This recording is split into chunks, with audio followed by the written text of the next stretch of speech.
In case you missed it, new Pokemon game incoming next week. But are you going to be disappointed? It's hard to believe it's already here, and while I'm really excited to play it, I'm kind of gauging myself here. I'm kind of setting myself up for the fact I might be disappointed with this game. Sword and Shield is the second best selling Pokemon game, and for very good reason. It was very good. We had a great graphical leap from the 3DS over to the Switch. Not to mention the sales figures, where there's about 76 million 3DSs sold, and so far 114 million Switches. So there's a much larger install base there to put these games on. Not to mention there is a ton of hype. Pokemon Company has been knocking it out of the park with everything from the TCG to games to just putting the brand out there and making it really successful. All the more reason this could be a big letdown. I purposely avoided all the leaks and spoilers because I really don't want to know. I mean, they keep announcing cool new Pokemon and trickling out information for us to keep us motivated for the new game, but I'm still worried. I'm still worried I'm going to be let down by the time it comes out. In the era of 4K, a 720p screen for the Switch really kind of lags behind. And even with the 1080p output from a dock, I'm still worried the graphics can be less than spectacular like we'd hope. If you look at Pokemon Legends Arceus, we had all those issues with textures and trees just kind of popping up once we got close enough to them. Just kind of that background blur because it couldn't handle the graphics process. And I'm worried we could have that same issue here with the Switch. And even if it is on par with Sword and Shield, is it going to look behind what the PlayStation 5, PC, Xbox is already offering? And I think the high expectations are the biggest issue here when it comes to the game. We really want another amazing new Pokemon mainline game, but what if we don't like the mechanics or something's a little bit off with the story? You know, the auto battle mechanic really kind of bothers me because it takes a big part out of the game. It feels like we are just pushing to go through the game faster.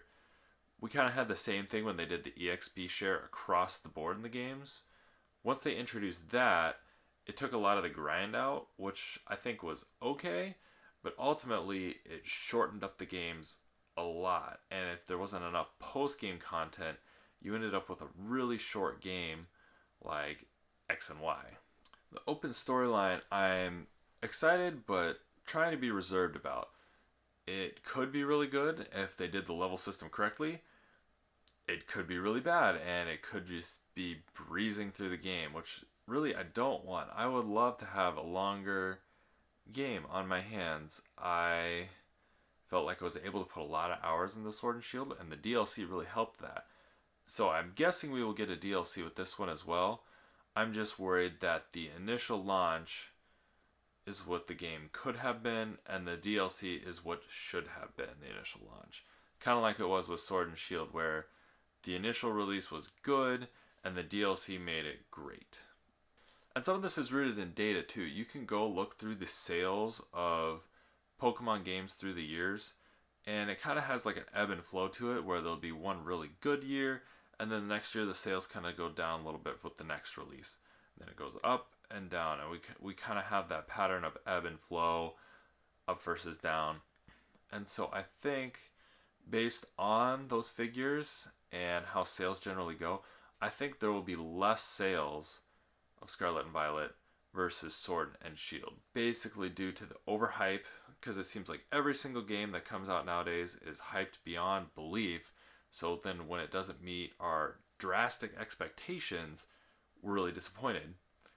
And then also people are going to compare it to Sword and Shield and say, well, it's just not quite as good. That's what I'm worried about.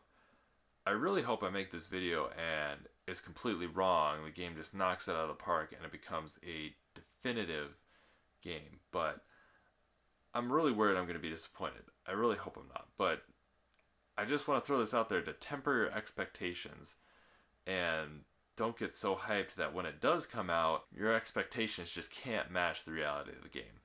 So what do you think? Are we setting ourselves up for disappointed? Do you think the game is overhyped beyond belief to the point where it's just never going to match up? And Sword and Shield, it could just be better. We just don't know yet. Let me know in the comments below. We'll catch you next time.